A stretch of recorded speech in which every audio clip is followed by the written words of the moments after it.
The Allegheny Conference on Community Development marks its 70th anniversary this year. From the 1940s through the 1970s, the nonprofit organization was the private sector partner in the great public-private partnership that led our region through Renaissance 1. Over the past 35 years, it's played a significant role in driving the transformation of the regional economy after the collapse of its industrial base. So, what's the conference been up to lately? Well, three vice chairs of the organization are here to bring us up to speed. David Malone is president and CEO of Gateway Financial Group. Laura Ellsworth, partner in charge of Jones Day Pittsburgh. And Richard Harshman is chairman, president, and CEO of ATI. And welcome. Good to see you all. Thank you, Phil. Yeah, well, let's talk a little bit about what's been going on. David, you chair the Pittsburgh Regional Alliance, which markets the region for business investment, and seems to be going pretty well. How have we been doing since the Great Recession?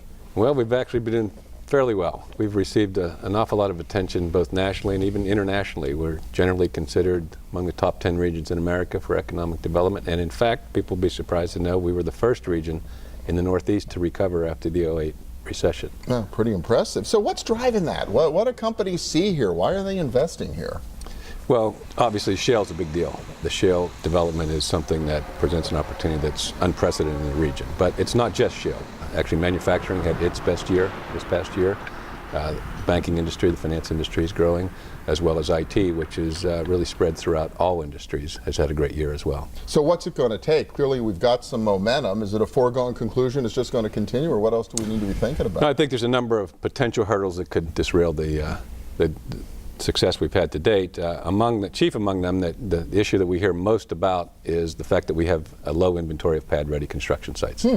In order to try to combat that, the conference led an effort to raise private money, professionally managed, to create a loan fund, low-interest loan fund that would help encourage developers to move forward with those projects. So if you have more sites, the thinking is what? We'll get even more business investment in the region? Correct. Obviously, the shale industry itself has great demand, but also other manufacturing, specifically plastics, are looking for sites all over the region, and they just can't wait to start from a raw dirt site. You said the word plastics. I feel like I'm living a scene from The Graduate from about 50 years ago. Plastics is the word for our region? Well, clearly that's a great opportunity. I wouldn't quite go that far, but that is clearly leading the charge. I know the last 3 years, transportation was a big priority for the Allegheny Conference. You also chair the Greater Pittsburgh Chamber of Commerce. So how's all that been going?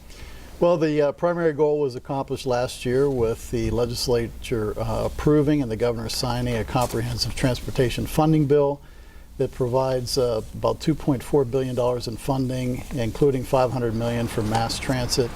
That bill was very important, not only to stabilize and ensure we have a healthy mass transit system here in the region with the Port Authority, which is important for not only attracting people, but also transporting people to and from their jobs and to and from the communities. But really the funding bill to maintain and grow the infrastructure was extremely important as we repair and replace aging infrastructure in the state. The bill gives the needed funding to begin that. It's a multi-year effort, obviously, and it's really critical to having a growing, robust, diversified economy and to attract employees and employers into the region to continue to grow not only the job development, job creation in the region, but also improve the quality of life. So it was a very important win for us. A big deal. I know the Chamber is also involved in Harrisburg and Washington, D.C. on economic climate issues. Or we've been able to make some progress there as well? Yeah, we have. Not as much as we would have liked to, but probably as much as we could have hoped for under the circumstances. Some of the competitive disadvantages that Pennsylvania has is it's the only state, or one of the few states in the country, that taxes both income through a corporate income tax as well as assets through a franchise tax. And we've been gradually addressing that with the legislature and with the leaders in Harrisburg to make us more competitive. We've made progress on that over the last several years. We need to continue to make progress on that in order to attract jobs and to have a healthy, robust, and growing economy, which is important for all of us. Very cool. So you've been able to move the needle a little bit in Harrisburg. How about Capitol Hill? Is it all uphill down there in Washington, D.C.? Not quite. There are obviously challenges that exist at both the federal and the state level. One of the big wins was the Water Resources Reform Development Act, which was very important for our region. We're one of the largest inland ports, believe it or not, in this region. And we have a lot of locks and dams, and that infrastructure is aging and needs maintenance and repair and upgrading in order to keep the goods moving and keep the economy growing. And that bill was successful, and we appreciate the support that we've had from our regional elected officials, but it was a very important win for the region. Then there's the workforce piece. I know the PRA is also involved in the region's talent attraction efforts as well. Are we making progress there? We're trying. That's been a difficult project. The conference kicked off something called Imagine Pittsburgh, a website a couple years ago. It's been redone and repositioned in 2013.